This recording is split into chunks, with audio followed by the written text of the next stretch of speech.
Welcome, ladies and gentlemen. Thank you so much for your always great support. Now, this is just literally total shame as William Ruto does not know who is this boy that was shot 8 times by police officer during the demonstration. William Ruto is lying live on camera. This man, I don't know who is advising him. I don't know who is giving him information when he is going to interview. And now his lies are now creating another repercussions and consequences that if I was William Ruto, I could have not engaged now interviews and press briefings because already is continuing and increasing the anger, public anger against his government.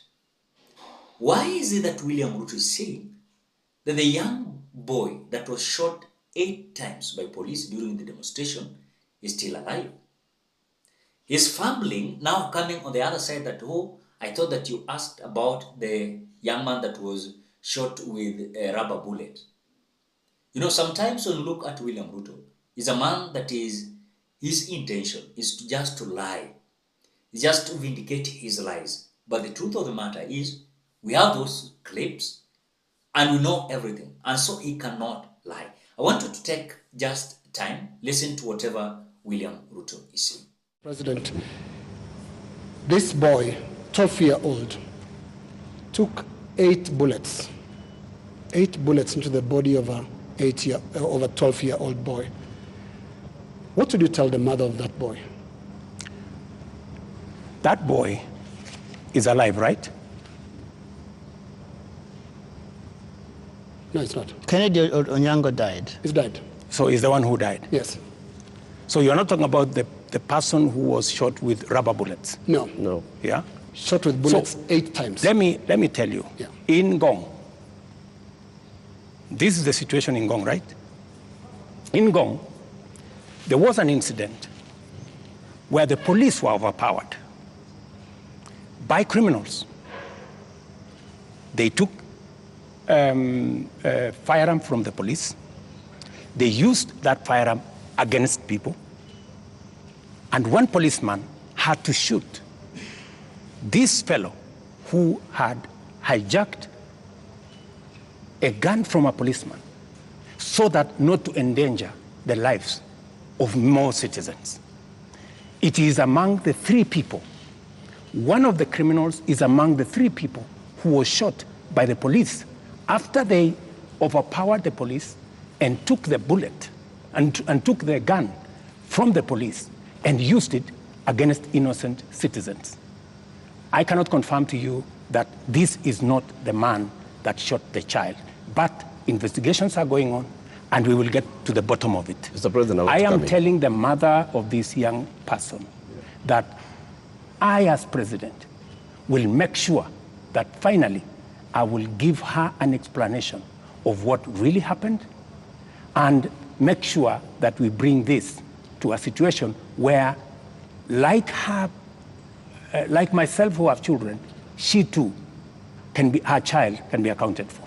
Mr. President, the Kenya National Commission on... Ladies and gentlemen, before we continue, ensure you like the video. I have realized that sometimes you bump into the video, you watch and you forget liking the video. By supporting me, ensure you like the video. Thank you so much for that like. Now, ladies and gentlemen, as William Ruto was continuing with the interview, I have listened to him now coming out to say there are certain issues that the Gen Zs are coming to raise against his government. One, about the office of the First Lady. He is saying that he has agreed that the office of the First Lady must be crafted off. Billions of money should not be directed to the office of the First Lady. Secondly, the office of the Second Lady, Pastor Dorcas Rigali, is now coming out to agree that the young youths are telling the truth, and he has agreed with them that these offices must be crafted off, including the Tesi Mudavadi's office. As if that is not enough, I've seen him now reacting on the 200,000 salary of members of parliament. As young youths are saying, there's no need for these members of parliament to earn millions of money, yet our doctors are not earning that salary. Yet these members of parliament, nothing they're doing, just to serve their own interest. Again, William Ruto is saying, though other issues he is agreeing with the Gen Zs, but he's busy trying to have a platform, how he's going to engage these young youth.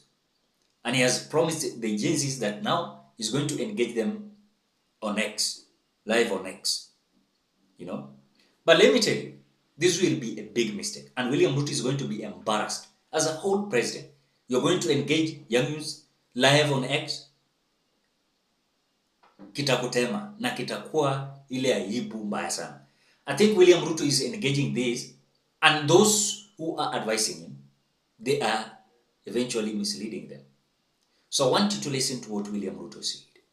President, we're almost winding down this, but have you noticed that those young people, they actually have worked out the things that they believe you can take out and still be able to do the important things? Because you seem to have this elaborate plan, and I'm wondering where their views will fit in, because you seem to have this all worked out, but they probably don't want all those things. That is why they have figured out. That is why, part of what I told you, Joe, is communicating, and I hope this time round I find a medium where I can engage, and I am ready to go to this X place to engage with them, and I want to tell them this is my plan.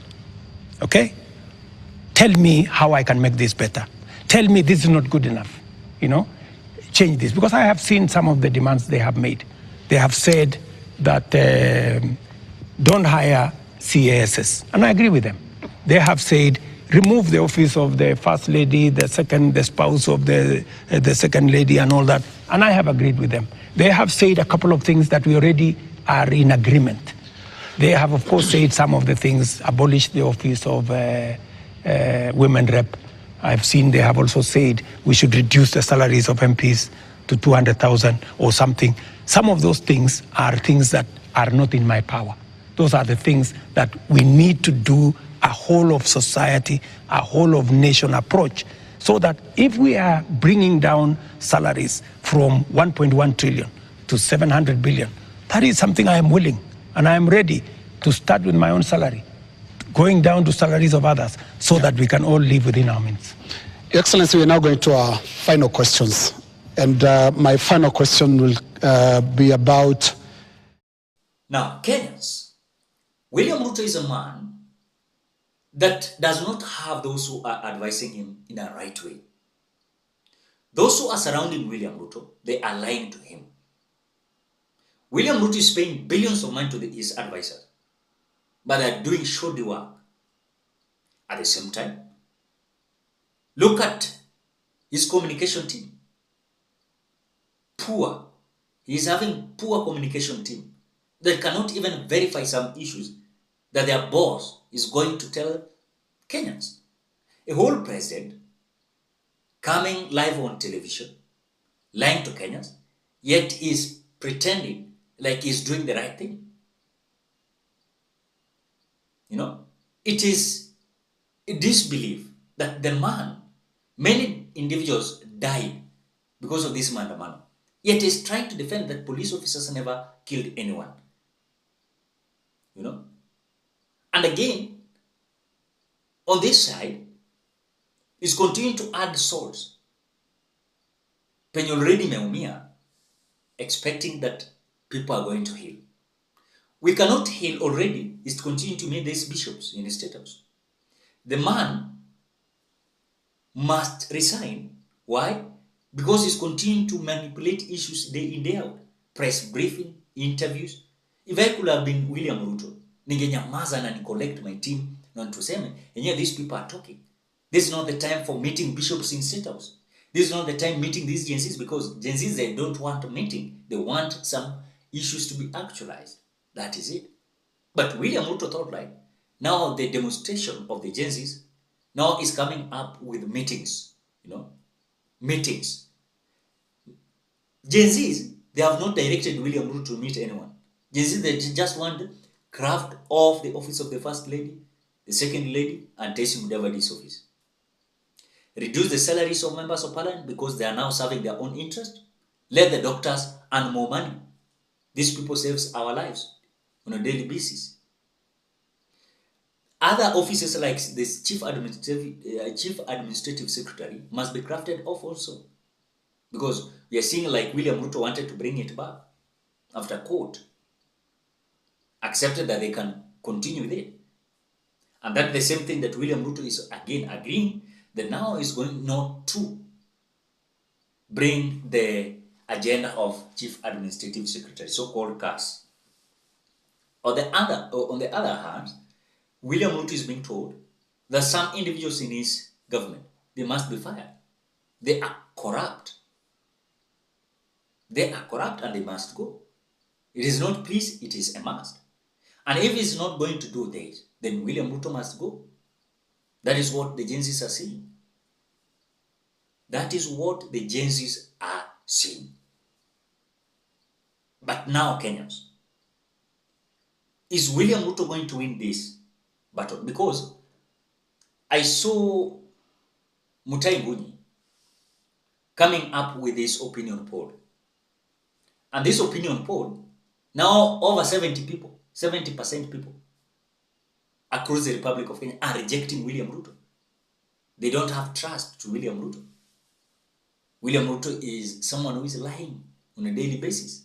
And so I don't think if William Ruto is going to win the hearts of Kenyans again. Why? On the other side, he's fighting to restore the dignity of his government. On this side, he is having those who are illiterate, incompetent. He doesn't have quality communication team that can refer him and give him quality information about what happened. That if he was going to interview, he understands wangapi waliwao, wangapi walipigwa rubber bullet, wangapi waliwao pale parliament, such issues. But William Ruto is having interview, he doesn't understand anything.